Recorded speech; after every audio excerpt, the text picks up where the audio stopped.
What up, everybody? It's your boy Darnell, and I want to welcome you to another episode here on AZI TV. Today we have one of the illest plumbers in the valley. He goes by the name of Reggie Rooter, man, with Reggie Rooter LLC. What's going on, Mr. Reggie? How you doing, brother? I'm good. How you been?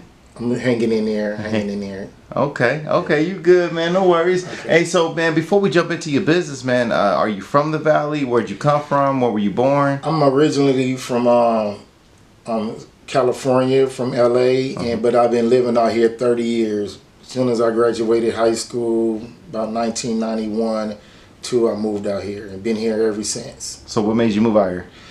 I'm just trying to. I had a cousin that got killed out here in Mesa, Arizona. My grandmother moved out here in '87, and I just came out here to visit. And I thought after he died, I just came out here to visit. And about after 2 weeks, my grandmother said, "You looking for a job?" I said, "I thought I was out here to visit." And then I looked for a job, found the job, and stayed. Okay, good, man. So what was that first job you jumped into?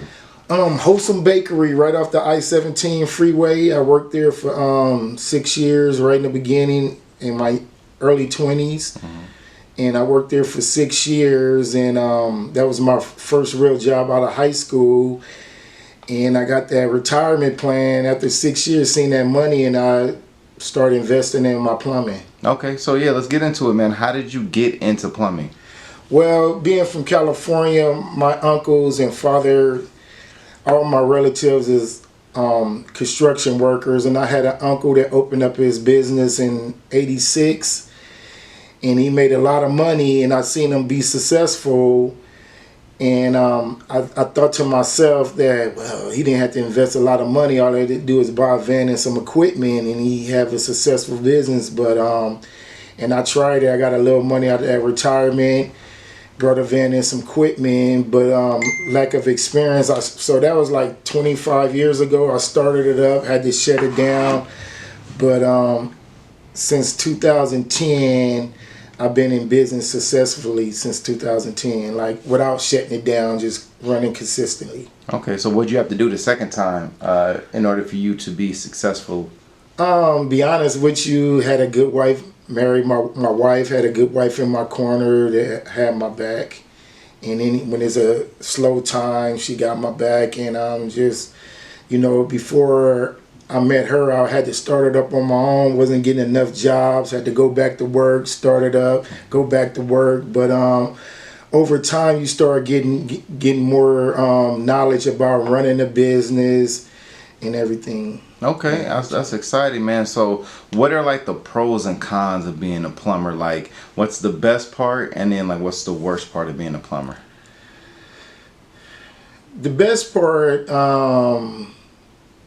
is being a plumber. This sounds kind of weird, but sometimes you feel like you really helping the community because you really saving people. When they can't, you got a house full of a family, the kids, and nobody can't use the bathroom.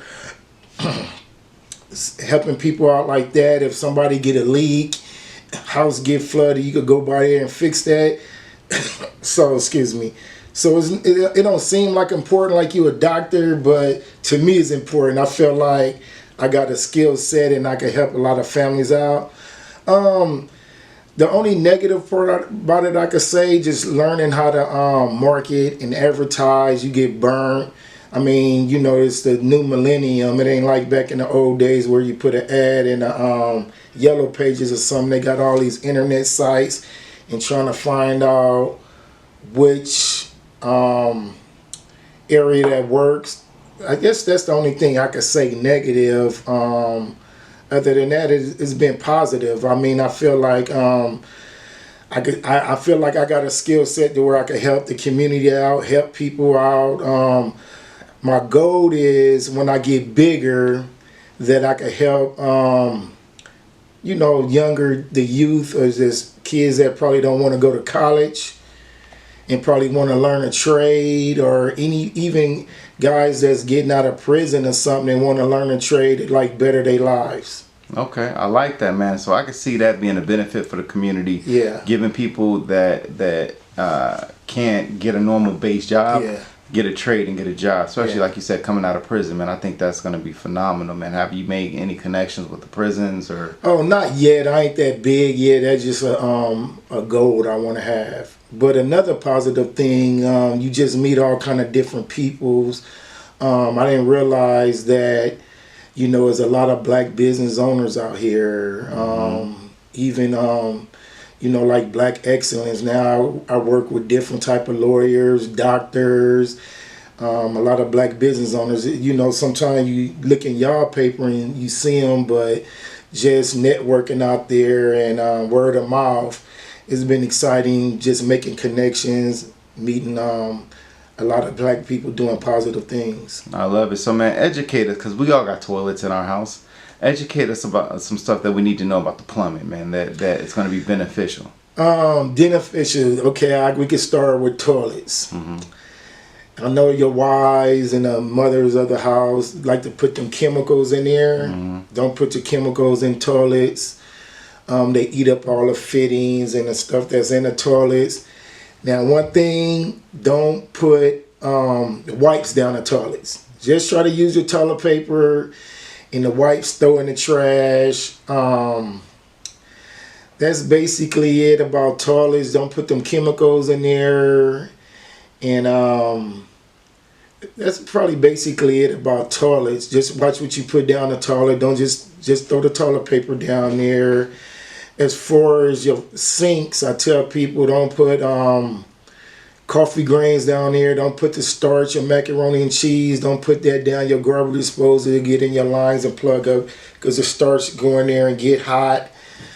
Try not to put that down your drain.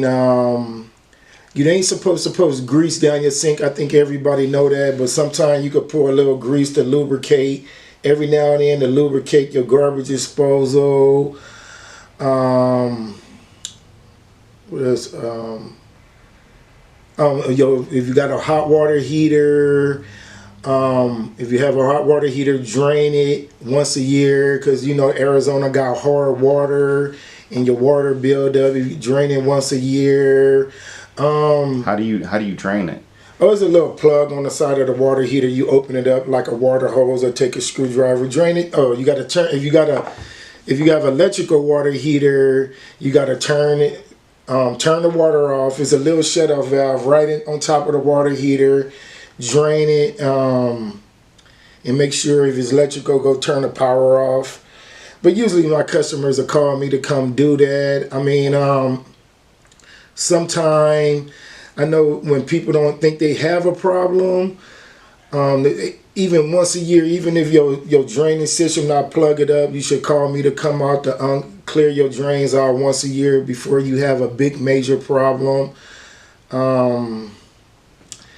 Just take good care of your appliance and everything. Okay. Unless you got any other questions, I can't think of too much right now. No, you good, man. Well, look, man, if somebody needed to get a hold of you, talk to you, build with you, wanted you to come do some work for them, man, how would they do it? What's the best way to get in contact with you? My phone number, 602-413-1695. Call me. Just call me, text me. That's the main source to get with me. I got a website, but it's under construction. I'm trying to get it up and running, so if anybody's see this interview, maybe I can meet a connection to get somebody to help me get my website going. But just email me, Reggie Rooter LLC @gmail.com. Them the two ways to reach me. Okay, perfect, man. Mr. Reggie, man, I appreciate your time coming by here talking to us about plumbing, man. I know that from this, man, a lot of people are going to connect with you. So, again, I appreciate you so much, and I'll talk to you soon. And I appreciate you for giving me this interview. I appreciate it so much. Thank you. No problem. Have a good day, man. Okay. Hey, what's going down, everybody? It's your boy Darnell, and I want to thank you so much for coming on here and watching the interview. If you can, please subscribe to our YouTube channel at Arizona Informant TV, where you will get all the latest content, all the updated information, and all the latest news. So again, please subscribe to the channel, and we will see you soon.